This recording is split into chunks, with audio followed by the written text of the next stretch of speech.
अस्सलाम वालेकुम दोस्तों, कैसे हो? उम्मीद है कि सब खैरियत से होंगे।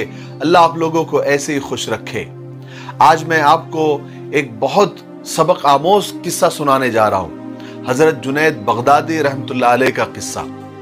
हालांकि बहुत मशहूर किस्सा है, आपने शायद सुना भी होगा, लेकिन खैर की बातें जितनी बार भी सुनी जाए उतना अच्छा होता है।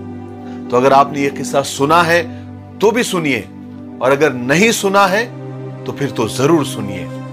हजरत जुनैद बगदादी रहमतुल्लाह अलैह का पहलवानी में बहुत नाम था। पूरे बगदाद में उनके मुकाबले का कोई पहलवान नहीं था। बड़े बड़े पहलवान इनके नाम से ही कांपते थे। क्या मजाल थी कि कोई जुनैद पहलवान से नजर मिला सके या उन्हें चैलेंज कर सके। इसी पहलवानी, हिम्मत और जुर्रत की वजह से शाही दरबार में जुनैद पहलवान को बहुत इज्जत की निगाह से देखा जाता था, और बादशाह की नजर में उनका एक खास मकाम और मर्तबा था।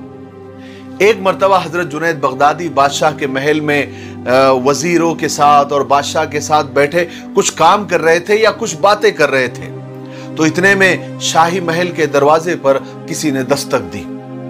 दरबार ने आकर बताया कि बादशाह सलामत, दरवाजे पर एक कमजोर सा शख्स आया हुआ है। वो इतना लागर और दुबला पतला है कि जमीन पर खड़ा होना मुश्किल हो रहा है, लेकिन उसने एक पैगाम भेजा है कि जाकर जुनैद पहलवान से कहो कि वो मेरे साथ कुश्ती के लिए तैयार हो जाए, मैं उन्हें चैलेंज करने आया हूं। तो बादशाह क्या, दरबान क्या, वजीर क्या, और खुद हजरत जुनैद जो पहलवान थे वो क्या, सब हैरान हो गए। बादशाह ने हुक्म किया कि उसको मेरे सामने पेश करो। वो कमजोर सा शख्स डगमगाते पैरों से दरबार में हाजिर हुआ। तो बादशाह ने पूछा, तुम क्या चाहते हो? तो उसने कहा कि मैं जुनैद पहलवान से कुश्ती लड़ना चाहता हूं, उसको हराना चाहता हूं। बादशाह ने उस कमजोर आदमी से कहा कि छोटा मुंह और बड़ी बातें न करो। जुनैद को जानते हो, बड़े बड़े पहलवानों की रूह उसके नाम से कांप जाती है। जुनैद से कुश्ती लड़ने के चक्कर में और इनाम के चक्कर में तुम्हारी जान भी जा सकती है। तो उस अजनबी ने बड़ी हिम्मत के साथ कहा कि ये जुनैद बगदादी की शोहरत और ये ताकत, ये कुव्वत ही मुझे यहां तक खींच कर लाई है, और मैं आपको ये साबित करके दिखाऊंगा कि जुनैद बगदादी को हराना मुमकिन है। और रही मेरे अंजाम की बात, तो मैं अपना अंजाम जानता हूं। क्या है, मेरी जान ही जा सकती है ना। आप उस बहस में ना पड़े, मेरा चैलेंज कबूल किया जाए। बादशाह ने यह सुनकर पहले तो वो हैरान हुआ, लेकिन इस चैलेंज को कबूल करना ही उनकी मजबूरी थी। बहरहाल बादशाह ने चैलेंज को कबूल कर लिया। कुछ देर मशवरे के बाद तारीख और जगह का ऐलान कर दिया गया। फिर क्या था, पूरे बगदाद में इस चैलेंज का तहलका मच गया। हर शख्स को यह ख्वाहिश थी कि वो इस अनोखे मुकाबले को देखे।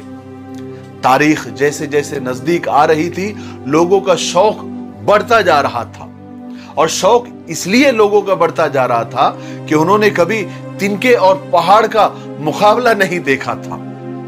फिर आखिर वो दिन आ ही गया जिसका सब इंतजार कर रहे थे। बगदाद में इंसानों का ठाटे मारता हुआ समंदर उमड़ आया मैदान में। बादशाह ने अपने वजीरों के साथ रिंग के बाहर अपनी कुर्सियां लगा ली। कुछ ही देर में जुनैद बगदादी और वो कमजोर सा शख्स रिंग में उतर चुके थे। लोग नारे लगाकर जुनैद बगदादी की हिम्मत अफजाई कर रहे थे, क्योंकि जुनैद बगदादी एक नामवर पहलवान था। लोगों की धड़कनें बढ़ने लगी। कुश्ती का मुकाबला शुरू हुआ। दोनों ने हाथ मिलाए, दोनों ने एक दूसरे के कंधे पर हाथ रखा और पंजा आजमाई शुरू हुई।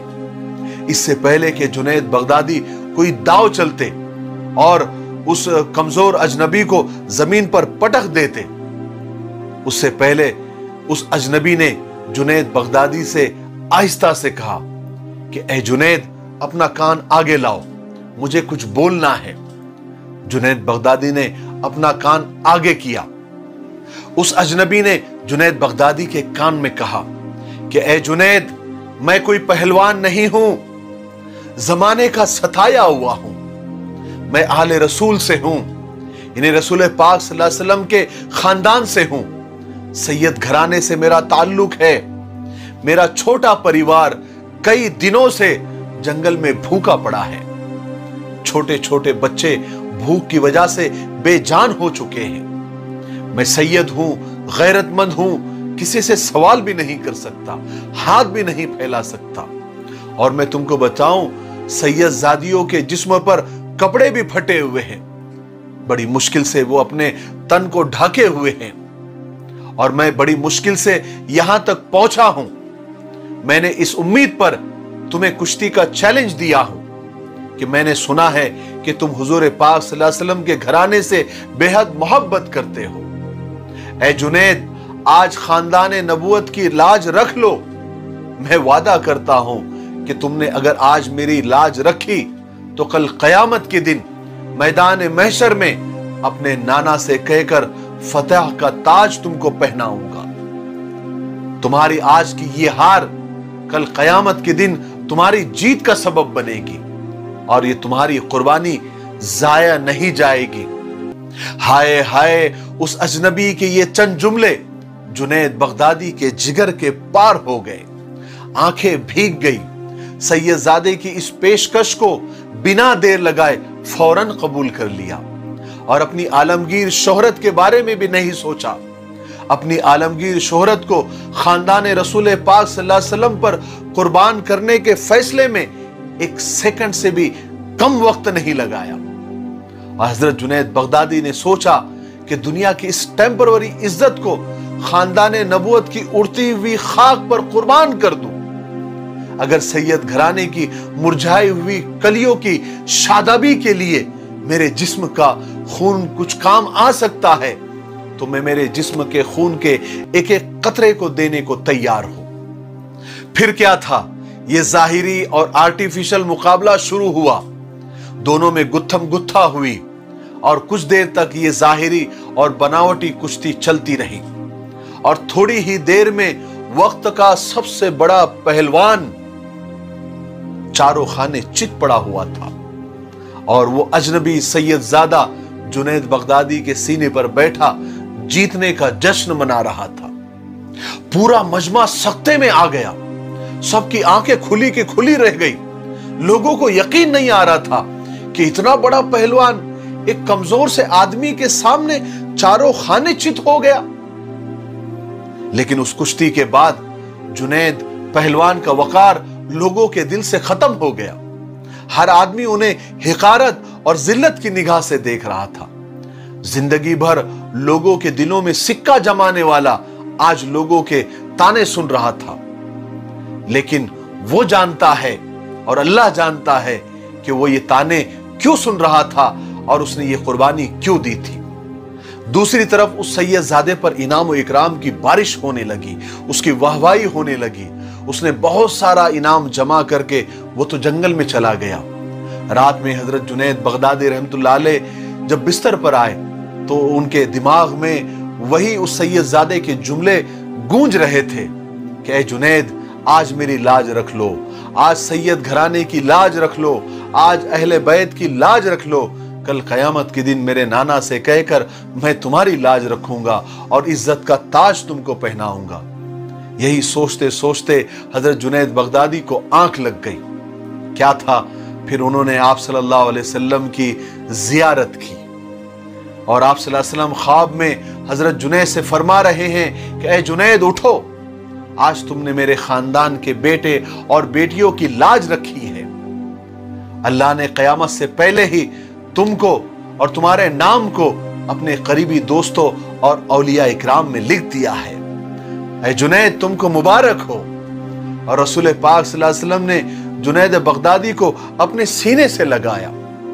सीने से लगने के बाद जुनैद बगदादी को क्या मिला वो अल्लाह जाने, अल्लाह का रसूल जाने।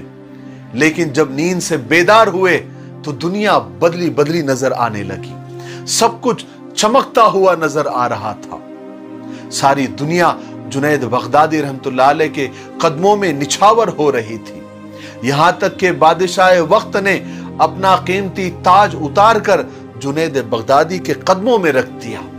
सुभान अल्लाह। और ये मकाम और मर्तबा हजरत जुनैद बगदादी को सिर्फ और सिर्फ अहले बैत से मोहब्बत, उनसे इश्क और उनके एहतराम का इनाम था कि अल्लाह ताला ने अपने वलियों की जमात में हजरत जुनैद बगदादी रहमतुल्लाह अलैह को शामिल फरमा दिया था, जिनके बारे में अल्लाह ताला फरमाते हैं कि ला खौफुन अलैहिम वला हुम यहज़नून।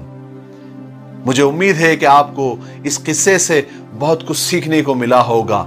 मेरे लिए और पूरी उम्मत के लिए दुआ करते रहें। अस्सलाम वालेकुम।